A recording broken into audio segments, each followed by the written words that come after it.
I'm standing here in front of the memorial that was set up for former Prime Minister Yitzhak Rabin. He was assassinated on the staircase behind me about 16 years ago. Today, some of the groups that are fighting for his vision of peace say they're being targeted by a new bill that's been introduced into the Knesset.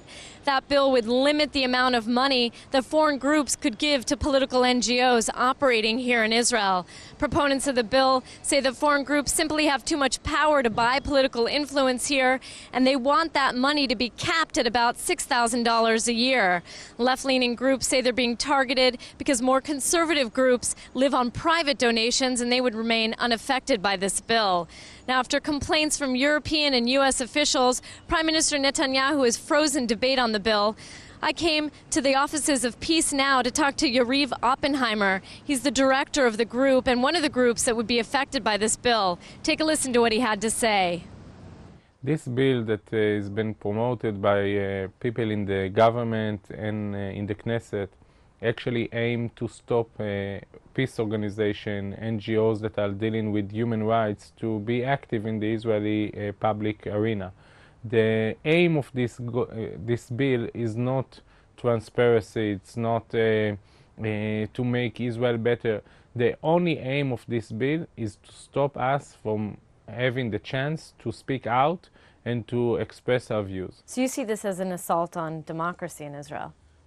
Definitely, it's an assault on the freedom of speech. Freedom of speech is not just writing a status in your Facebook page. Freedom of speech is the ability to be connected to an organization, to raise money, to have a public campaign, to have professional people that are doing that, to get information, to do some research about settlements, about public opinion.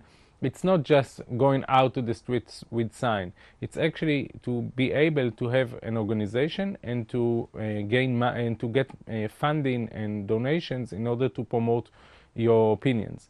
And these bills try to block only the people in the left side and not the people in the right side. But isn't there something undemocratic about people who don't live in Israel, who aren't Israelis, who are giving money to forward their political point of view when they don't live here? Isn't there something undemocratic about that? I think that in our world you cannot block donations, and donation is coming to Israel from day one.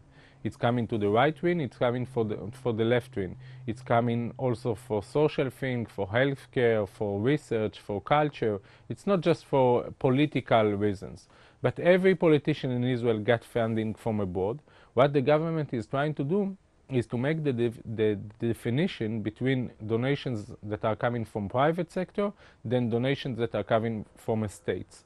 And the reason why they want to do so is that they know that the only organization that will get money from states will be the left-wing organization. There is no even one country in the world that will be ready to give money to a right-wing movement or the settler movement, because the values and the ideology is totally different. This bill, though, is targeting political donations, not money that will go to culture or education, right? The members of Knesset that are trying to promote this bill are saying openly that this bill is supposed to shut down and to close the mouths of people that have an opinion. This is why they try to aim this bill only on political movement, that actually what is political, we are not running for an election. We are expressing our views. So they are trying to stop us from being able to express our views. We need to understand that if this law will eventually be accepted, many countries that today donate money not just for a peace organization or NGOs that are dealing with human rights, but also to other projects, will say, wait a second, I'm not ready to get the decision of the government, and the government of Israel will dictate for me to whom I'm able to give money and to whom I'm not. And I think that if this bill will be approved, it will have a negative effect on the donations that are coming to Israel, not just for political things, but also to other issues. Do you think there doesn't need to be some greater oversight or transparency about money that comes into Israel? Right now, there's very little. I think that there should be transparency, and we should know who is being funded by whom. Unfortunately, today the law is making again the definition between private donations and donations coming from the states. We as an organization, when we get a donation from a state, we need to publish, and we are doing it without no problem. We need to publish exactly the details of that donations.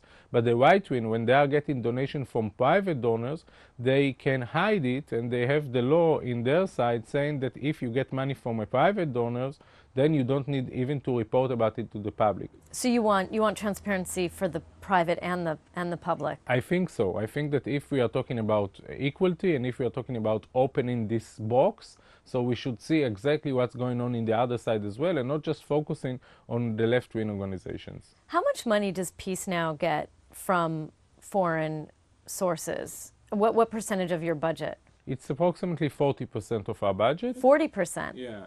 Wow, that's huge. That's huge, but I'm sure, first of all, that we are not going to get there and the bill will not be approved. But even if the bill will be approved, I hope that we will be able to gain the amounts of donations from private donors. What does 40% of your budget amount to? How many dollars? We are talking about around $400,000. $400,000. It's not a lot of money, and it's not the same amount of money that you will expect. So we are going to survive. Eventually, the reason why I'm here and the reason why people are here is because we believe in what we are saying.